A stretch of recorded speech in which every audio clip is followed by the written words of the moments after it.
नमस्कार, welcome to Bihar matters. मैं आपकी सीनियर एजुकेटर बोल रही हूँ और आज हम पढ़ने वाले हैं science and technology, current affairs, Bihar context, एकदम एग्जाम ओरिएंटेड। हाँ, और आज का जो हमारा ये जो डीप डाइव है ये बहुत ही खास होने वाला है। बिल्कुल।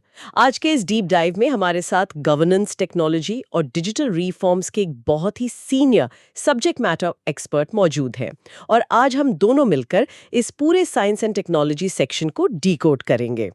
और सबसे पहले तो जो भी सीरियस एस्पिरेंट्स हमें सुन रहे हैं, चाहे वो बीपीएससी के हों, बीएसएससी या फिर बिहार पुलिस और टीआरई के, उनके लिए ये जानना बहुत जरूरी है कि अब साइंस एंड टेक में सिर्फ थ्योरी नहीं पूछी जाती। सही कहा।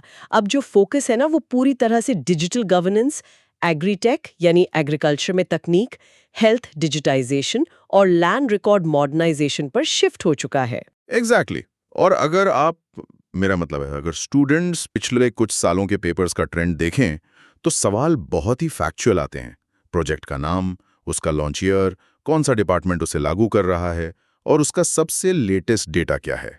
तो हमारा मिशन आज यही है, बिना किसी भारी भरकम पीडीएफ या बोरिंग सरकारी फाइलों में उलझे फरवरी 2026 तक की Bihar science and technology state progress report से सीधा, सटीक और एग्जाम वाला डेटा निकालना। और वो भी रटकर नहीं बल्कि समझकर, क्योंकि जब हम किसी योजना का जमीनी असर समझते हैं ना तो वो डेटा अपने आप याद हो जाता है। तो चलिए बिना किसी देरी के सेक्शन 1 से शुरुआत करते हैं। सबसे पहले बात करते हैं उस चीज की जिससे हम सबका कभी ना कभी पाला पड़ता है, सरकारी दफ्तर और फाइलों के पहाड़। लाल फीता शाही, मेज पर धूल खाती फाइलें, ये एक ऐसी तस्वीर है जो दिमाग में तुरंत आ जाती है। लेकिन इसी तस्वीर को बदलने के लिए एक बहुत बड़ा इनिशिएटिव लिया गया है जिसे दस्तावेजों में कागज मुक्त प्रशासन या पेपरलेस गवर्नेंस कहा जा रहा है। हाँ, और यहीं पर हमारा पहला और सबसे इम्पोर्टेंट एग्जाम फैक्ट आता है। प्रोजेक्ट का नाम है ई ऑफिस यानी ई ऑफिस और कॉन्टेक्स्ट ये है कि 23 जून 2025 को इसका एक नया यूजर मैनुअल लॉन्च किया गया। बिल्कुल, और डिपार्टमेंट भी याद रखना जरूरी है, जनरल एडमिनिस्ट्रेशन डिपार्टमेंट यानी जीएडी। अब ई ऑफिस सिर्फ कागज बचाने की कोई पर्यावरण वाली मुहिम नहीं है। तो फिर जमीनी स्तर पर इसका क्या मतलब है? इसका सीधा सा अर्थ है जवाबदेही। सचिवालय से लेकर जिला स्तर के कार्यालयों तक अब हर फाइल डिजिटल नेटवर्क के जरिए आगे बढ़ेगी। पहले क्या होता था कि कोई फाइल किसी अधिकारी की मेज पर हफ्तों से दबी है, किसी को पता ही नहीं चलता था। फाइलें तो अक्सर गायब ही हो जाती थी, वक्त पर मिलती ही नहीं थी।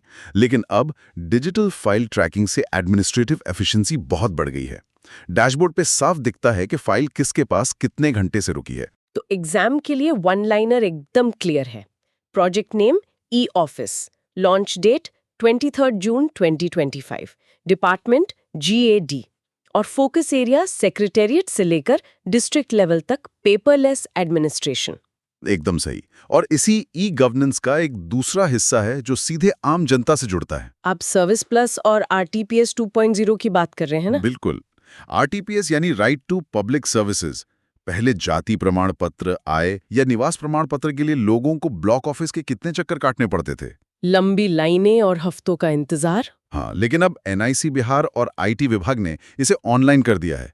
घर बैठे आवेदन होता है और सर्टिफिकेट सीधे डिजी लॉकर में आ जाता है। ये एडमिनिस्ट्रेटिव एफिशिएंसी का एक बहुत बड़ा उदाहरण है। तो दफ्तरों से निकलकर अब एक ऐसे सेक्टर पर आते हैं जो सीधे हमारी जिंदगी और स्वास्थ्य से जुड़ा है। Section 2, digital health. और यहाँ मेरे पास जो फरवरी 2026 तक का अपडेटेड डेटा है वो सच में चौंकाने वाला है। हेल्थ सेक्टर में तो काफी बड़े बदलाव हुए हैं। बिल्कुल। रिपोर्ट के मुताबिक आयुष्मान भारत डिजिटल मिशन, जिसे हम एबीडीएम कहते हैं, उसे अपनाने में बिहार पूरे देश में टॉप पर है। और सबसे बड़ा डेटा ये है कि सरकारी अस्पतालों में 92% ओपीडी रजिस्ट्रेशंस अब ऑनलाइन हो रहे हैं। ये 92% का आंकड़ा सिर्फ एक कोई अवार्ड जीतने वाला नंबर नहीं है। अगर इसे हम एक बड़ी तस्वीर में देखें तो ये हॉस्पिटल मैनेजमेंट का पूरा तरीका बदल रहा है। वो कैसे? मतलब एक आम मरीज के लिए इसके क्या मायने हैं? इसे ऐसे समझिए, एबीडीएम का मुख्य उद्देश्य है हर नागरिक का एक सुरक्षित डिजिटल हेल्थ रिकॉर्ड बनाना।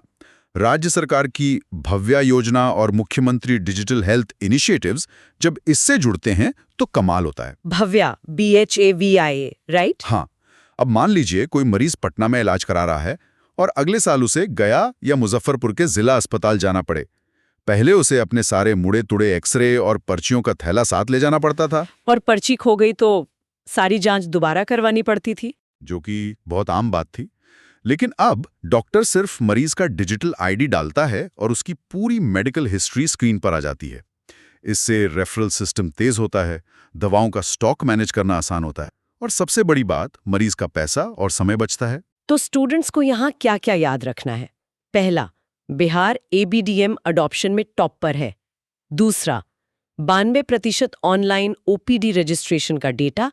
और तीसरा, भव्या पोर्टल के जरिए डिजिटल हेल्थ रिकॉर्ड्स का इंटीग्रेशन, जो कि 2025 का एक बहुत ही मेजर अपडेट है। बिल्कुल।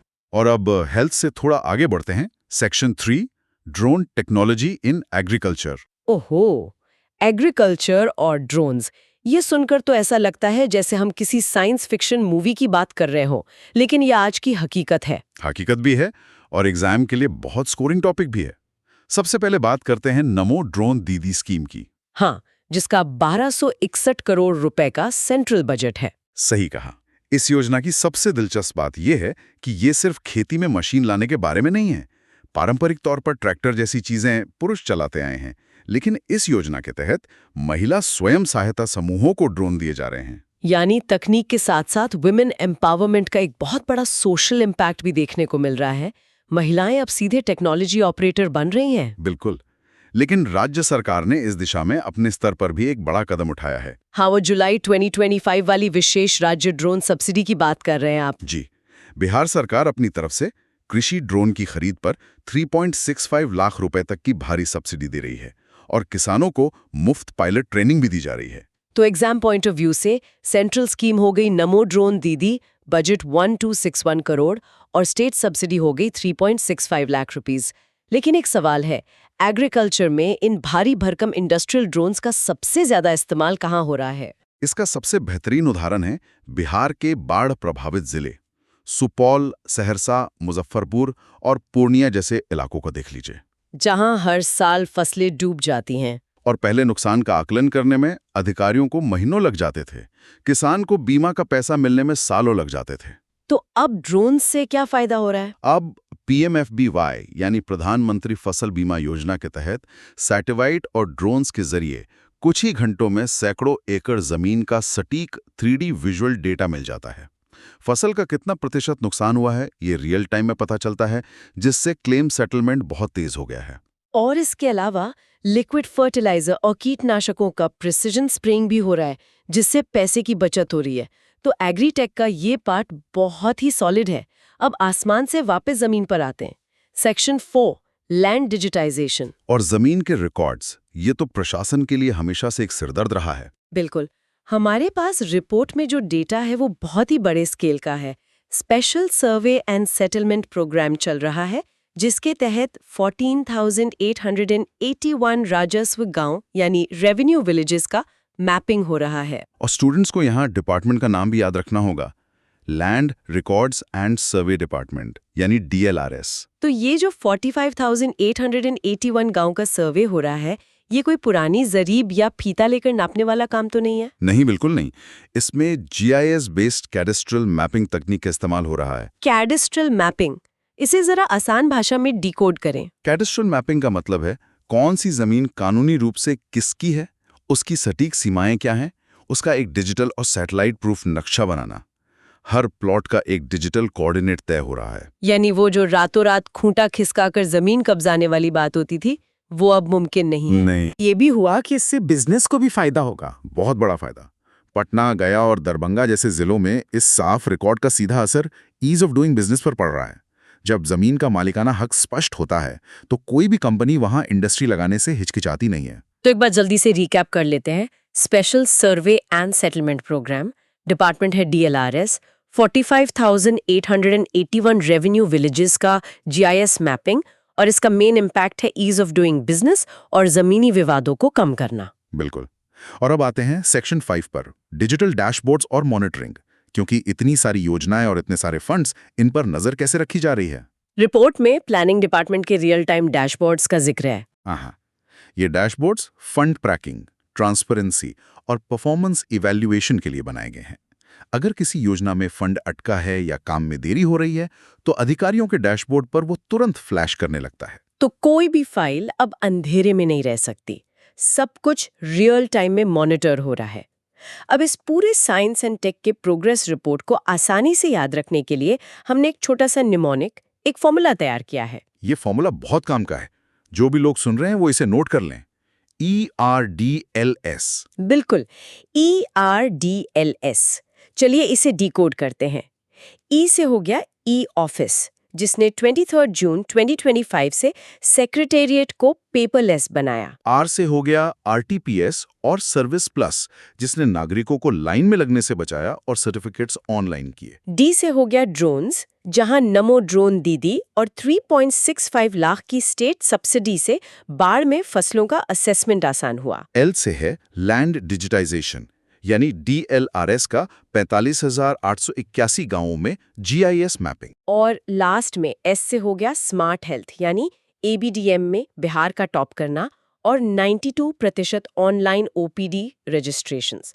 तो ये ERDLS मॉडल पूरा का पूरा डिजिटल इकोसिस्टम समझा देता है। और अगर हम इसे स्टैटिक सिलेबस से जोड़ें, तो ये पूरी चर्चा ई-गवर्नेंस, ज्योग्राफिक इंफॉर्मेशन सिस्टम यानी GIS, मॉनिटरिंग में आर्टिफिशियल इंटेलिजेंस और भारत सरकार के डिजिटल इंडिया मिशन का एक बहुत ही बेहतरीन केस स्टडी है। बिल्कुल, हमने निष्पक्ष तरीके से सिर्फ उन तथ्यों पर बात की जो जमीन पर लागू हो चुके हैं और एग्जाम के लिए जरूरी हैं। बिना किसी राजनीतिक चर्चा के, सिर्फ फैक्ट्स और डेटा। और जाने से पहले एक सोचने वाला विचार छोड़ते हैं। आज हमने देखा कि जमीन के नक्शों से लेकर हमारे हेल्थ रिकॉर्ड्स तक सब कुछ एक रियल टाइम डिजिटल ग्रिड पर है, जो कि बहुत बड़ी बात है ना? तो क्या भविष्य में हमें कभी किसी सरकारी दफ्तर जाने की जरूरत पड़ेगी? या फिर ये जो अत्यधिक डिजिटाइजेशन है, ये डेटा सिक्योरिटी और साइबर हमलों की एक नई और बहुत बड़ी चुनौती को जन्म देगा? ये एक बहुत ही गंभीर विषय है जिस पर हमें आगे विचार करना ही होगा। बिल्कुल। तो नेक्स्ट लेक्चर में हम कवर करेंगे Bihar infrastructure and smart urban development current affairs, जो आज के साइंस एंड टेक्नोलॉजी वाले टॉपिक से डायरेक्टली लिंक्ड है। वो भी एग्जाम के लिए एक बहुत ही हाई यील्डिंग टॉपिक होगा। तो ये था आज का लेक्चर बिहार मैटर्स पर। याद रखिए, प्रोजेक्ट नेम, ईयर और डिपार्टमेंट याद रखेंगे तो साइंस एंड टेक सेक्शन बहुत स्कोरिंग हो जाएगा।